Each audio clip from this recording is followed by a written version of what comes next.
Welcome students. In this session we will discuss about the force between two parallel current carrying wires. It is the 11th video of this 11th part.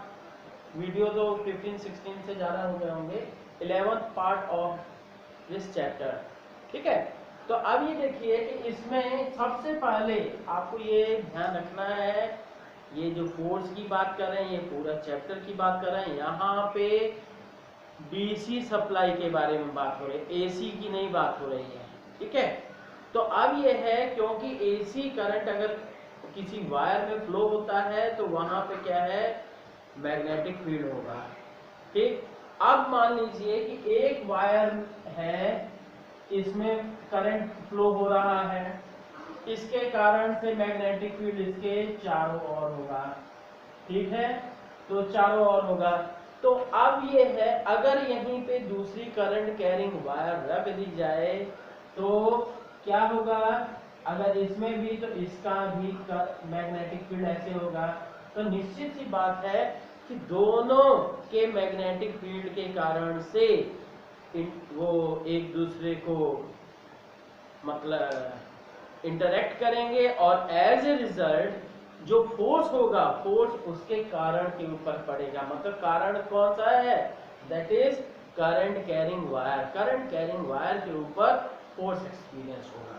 हम सब इसी के बारे में इसमें discuss करेंगे. अब यहाँ पे सबसे पहले आपको मालूम होना चाहिए कि ये किसने आइडेंटिफाई किया था, ये फेनोमेना एक्सपेरिमेंट करके, बाय एम्पियर, AMPERC. एम्पियर ने ये सबसे पहले आइडेंटिफाई किया, फाइंड आउट किया कि दो करंट कैरिंग वायर्स हैं, डीसी करंट होना चाहिए. डीसी करंट कैरिंग वायर्स हैं तो उनमें क्या है, मैग्नेट फोर्स एक्सपीरियंस होगा. उसने इस एक्सपेरिमेंट के लिए क्या है, छोटा सा अरेंजमेंट भी किया. क्या देखिए कि यहाँ पे एक जैसे कंटेनर ले लिया जी, एक कंटेनर ले लिया और इस कंटेनर में मर्करी डाल दिया. मर्करी, ठीक, दिस इज द मर्करी क्या है, लिक्विड फॉर्म में है. तो अब यहाँ पे क्या है, दो वायर्स लगा दी, दो वायर्स. अब ध्यान दीजिए, दो वायर्स लगा दी. अब दोनों वायर्स में से और एक टर्मिनल इधर निकाल दिया है. इधर टर्मिनल से क्या मतलब कि एक बैटरी ये. ठीक, तो अब कहेंगे भाई ये कनेक्ट कर दिया, क्या होगा आप सभी समझ सकते हो. करंट, ये एक तो अरेंजमेंट ये, और दूसरी अरेंजमेंट में क्या किया है इसने कि हाँ, दूसरी अरेंजमेंट में फिर से इसने चेक करने के लिए ये कर दिया, फिर से. ठीक, तो अब यहाँ पे क्या है कि दो वायर्स हैं,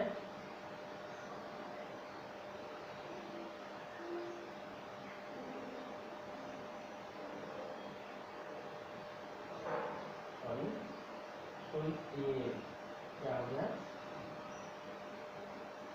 हाँ, तो ये अरेंजमेंट किया. ठीक है, वायर्स भी ऐसी रखनी है कि जैसे स्टिक की फॉर्म में रहे, एल्युमिनियम की वायर्स रहे, हल्की भी और स्टिफ भी. ठीक है, अदरवाइज कहिएगा कि ये सिंपल कॉपर वायर लगा दिए तो क्या करोगे, वो तो झूलने लग जाएगी ना. ठीक, तो अब ये है, यहाँ पे इसने कहा कि ये देखिए करंट इधर से आएगा, इसमें से और इसमें से जाएगा, और एज ए रिजल्ट इधर. मर्करी क्यों यूज किया, क्योंकि mercury is a very good conductor of electricity. ठीक है, करंट, हाँ, मर्करी के साथ पे और भी कुछ यूज कर सकते थे, पर क्या है, हार्ड रखता है. ठीक है, तो उससे क्या है कि ये ऑब्स्ट्रक्ट कर सकता था फोर्स एक्सपीरियंस. अब ये जैसे करंट यहाँ का एक स्विच मान लीजिए लगा दिया गया, जैसे ही की को क्लोज किया जाएगा, देन सेम डायरेक्शन में फोर्सेज हैं, तो ये क्या है, अपोजिट डायरेक्शन में फोर्स एक्सपीरियंस करने लगेंगे, दूर दूर जाने लगेंगे. ठीक है, और उसकी बजाय अगर क्या है दोनों ऐसा अरेंजमेंट, मतलब कि एक इधर से करंट आएगा और इधर से करंट जाएगा, तो करंट अगर सेम डायरेक्शन में है तो फोर्स इज, अब ये एक दूसरे को ये अट्रैक्ट करेगा। Is that clear? तो यही एक्सपेरिमेंट अब हमें क्या करना है इस डेरिवेशन में, कि वायर के ऊपर लगने वाला फोर्स, क्योंकि वायर तो बहुत लेंथ की हो सकती है, तो फोर्स भी क्या है per unit length, force experienced bye a wire per unit length in the magnetic field of other wire. ठीक, तो अब ये बात करते हैं। तो अब इसमें देखिए कि मान लीजिए फर्स्ट वायर है जी, ये क्या है, फर्स्ट वायर हम कर दे रहे हैं, इस वायर में, इस वायर का नाम रख दिया P, तो इसमें क्या है करंट I1 पास हो रहा है। ठीक, तो अब इसके कारण से यहाँ पे फोर्स मैग्नेटिक फील्ड चारों तरफ होगी, इधर क्या होगा, ये दूसरी वायर हम कर देते हैं जी, दूसरी वायर हो गई, तो दूसरी वायर के ऊपर इसमें भी कर देते हैं करंट I2 सेम। ठीक, इसका नाम कर देते हैं Q2। अब इसके दोनों के बीच की डिस्टेंस क्या हो गई R। ठीक, अब इसके कारण से यहाँ पे मैग्नेटिक फील्ड, इसके किसी पॉइंट पे मैग्नेटिक फील्ड क्या होगा, that will be inward direction, magnetic field will be in inward direction. ठीक, क्लियर? Right hand rule. तो magnetic field will be in inward direction. अब नेक्स्ट हम बात करते हैं क्या, कि मैग्नेटिक फील्ड अंदर की तरफ हो गया, तो अब फ्लेमिंग्स लेफ्ट हैंड रूल लगाते हैं। क्या? फ्लेमिंग्स लेफ्ट हैंड रूल के अनुसार क्या, अब फोर्स इसके ऊपर किधर लगेगा, ये मैग्नेटिक फील्ड अंदर की तरफ, करंट ऊपर की तरफ, तो फोर्स क्या हो जाएगा इधर। ठीक है, तो फोर्स विल बी इन, ये क्या है, ये कर देंगे, हाँ अब देखिए कि ये हमने अप्लाई किया, तो magnetic field inward direction, current is in upward direction, then force will be in this direction, this will be the force. ठीक, टुवर्ड्स द फर्स्ट वायर। तो अब क्या कहेंगे, नाउ फोर्स ऑन, ये कर देते हैं 2 ड्यू टू 1, F21। इसी तरह से अब क्या है, फर्स्ट के लिए भी कर देते हैं, क्योंकि ये वायर भी क्या है, this wire also contains current, so it means there will be also magnetic field due to it. अब इसके कारण यहाँ इसके किसी पॉइंट पे मैग्नेटिक फील्ड क्या होगा, that will be in outward direction. तो अब ये है, यहाँ पे हमने कर दिया that is in outward direction, outward direction में हो गया मैग्नेटिक फील्ड, आउटवर्ड डायरेक्शन में होगा। फिर से आप फ्लेमिंग्स लेफ्ट हैंड रूल लगा दिए, तो magnetic field in outward direction, current in upward direction, then force will be in this way. तो so force will be F12। ठीक है, force will be in this direction. As a result, if the current is in same direction, both wires will attract each other. In a contrary to it, if the wires are in opposite direction, if the current is in opposite direction, then they will repel each other. ठीक है, तो ये ध्यान रखिए, जबकि हमेशा हर कहीं आप देखिएगा like poles repel each other, like poles repel each other, unlike poles attract each other. इसी तरह से like charges repel each other, unlike charges attract each other. पर यहाँ पे जस्ट इसका अपोजिट है कि अगर सेम डायरेक्शन में है current, then both will attract each other. अगर अपोजिट डायरेक्शन में है तो current, then both will repel each other. अब हम बात करते हैं क्या, फॉर वायर Q क्या है, Q के लिए बात कर लेते हैं जी। तो अब क्या हो जाएगा, ये force will be equal to F21 will be equal to force experienced by a wire is equal to I, मतलब ILB होता है, ठीक, sine theta. here theta is equal to 90 degree, angle between magnetic field and current element. तो अब ये है दूसरी बात, B की वैल्यू, तो B इज ड्यू टू किसके कारण से, BP, ठीक, या कहिए B1, वन क्या देते हैं, ठीक लगेगा, और मतलब B1 stands for magnetic field due to this wire and length is of this wire, and यहाँ करंट कौन सा लगेगा, I2, इसका करंट I2। बच्चों यही मेन आपको ध्यान रखने की जरूरत है, नहीं तो अक्सर स्टूडेंट्स क्या है, कंफ्यूज हो जाते हैं। तो अब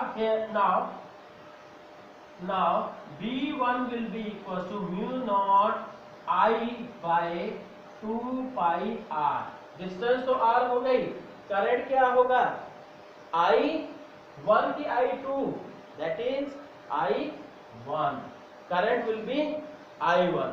अब ये है, ठीक है, करंट I1 हो जाएगा।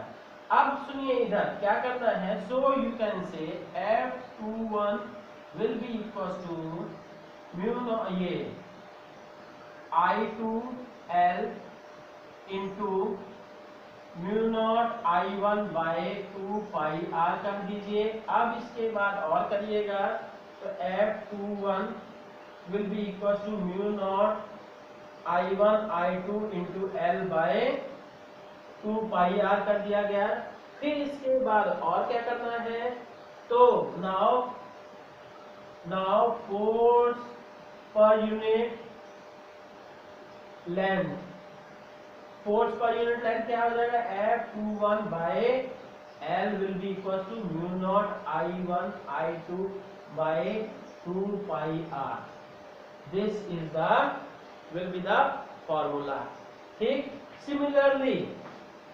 सिमिलरली कहिएगा, सिमिलरली F12 क्या होगा, सिमिलरली F12 के लिए since by the Newton's third law क्या है, action equals to opposite of reaction provided पीछे से कोई दूसरा सपोर्ट ना किया हो, ठीक है।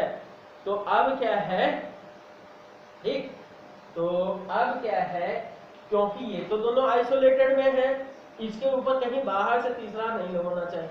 अब क्या है, सिंस, तो अब क्या है, दोनों फोर्सेस एक दूसरे के कारण से ही हैं, तो it means F12 will be ये, similarly F12 will be equal to mu naught I1 I2 by 2 pi r by ये, ठीक।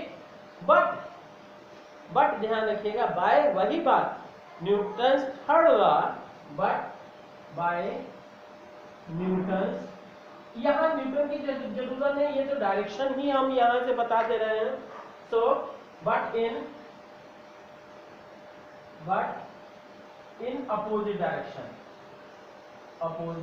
डायरेक्शन, ठीक है। तो अब ये है F12 will be equal to F21, ये ध्यान रखिएगा। अब एक थोड़ा सा कॉन्सेप्ट जान लीजिए, क्या कि यहां से clearly if same direction of current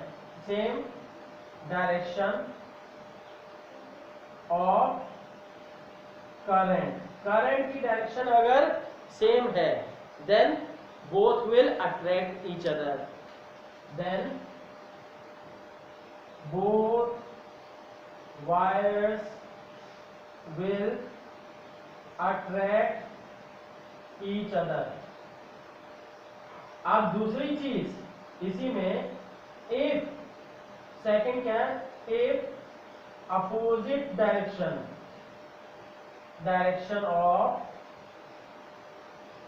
of current, then both wires both wires will repel each other, repel each other। ठीक है, तो ये चीज हुई। अब यहां से एक चीज बच्चों आती है क्वेश्चन कि define 1 ampere of current. 1 ampere current की डिफिनेशन बताइए। तो हमारे पास फिजिक्स के लिए एक ही तरीका है, मेनली कहेंगे कि उसका हम फॉर्मूला लेते हैं, फॉर्मूले के बेसिस पे ये कर देते हैं। ठीक है, तो अब क्या है फॉर्मूला, देखिए क्या है जी कि definition of 1 ampere of current. 1 ampere current की डिफिनेशन क्या होगी जी? Definition, if since you know F by L equals to mu naught I1 I2 by 2 pi R। ठीक, अब यहां से L को हम इधर कर देते हैं इंटू L। इफ, या कहिए ये L इधर ही रहने देते हैं, तो if I1 equals to I2 equals to 1 ampere and R equals to 1 meter, then force per unit length will be equal to mu naught by 2 pi, that is 2 into 10 to the power minus 7। ठीक है, Newton पर metre. तो अब इसी basis पे हम सब definition लिख सकते हैं इसकी। क्या है डिफिनेशन? तो ये देखिए 1 एम्पियर, ठीक है। अब देखिए कि 1 एम्पियर करंट की डिफिनेशन क्या है कि इफ, हाँ अब ये देखिए यहाँ कर सकते हो कि ये व्हेन कहिए यहाँ, हाँ तो क्या लिखोगे? 1 ampere of current is that, अब ध्यान दीजिए कौन सा करंट है, एसी है कि डीसी है? डीसी है। Is that value of steady current, ठीक,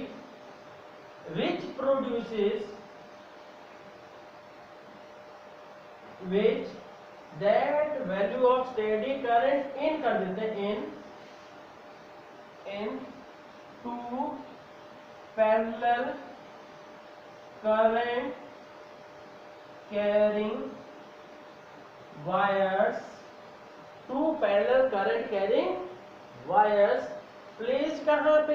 अगर किसी मीडियम में रख देंगे तो म्यू नॉट की वैल्यू चेंज हो जाएगी, तो इसलिए place in vacuum, place in vacuum at a कितने डिस्टेंस पे? At a distance of,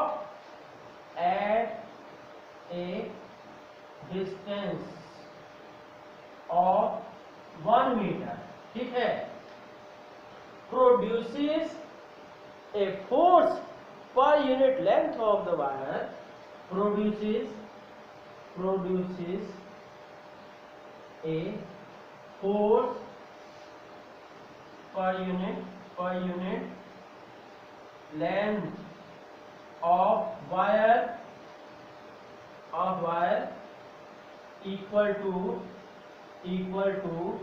2 into 10 to the power -7 Newton पर मीटर, ठीक है। तो इस तरह से क्या है, ये हो गया बच्चों। तो अब ये है कि सुनिए स्टूडेंट, इसके साथ ही मैं जो न्यूमेरिकल भी कराने की सोच रहा था, पर क्या है वीडियो काफ़ी लंबी हो जाएगी, प्रॉब्लम आएगी, तो इसलिए इसको हम कह रहे हैं पार्ट 11 का part A. Then the numericals, I will discuss numerical of this topic in 11B, ठीक है। Okay, till then, bye bye, thank you।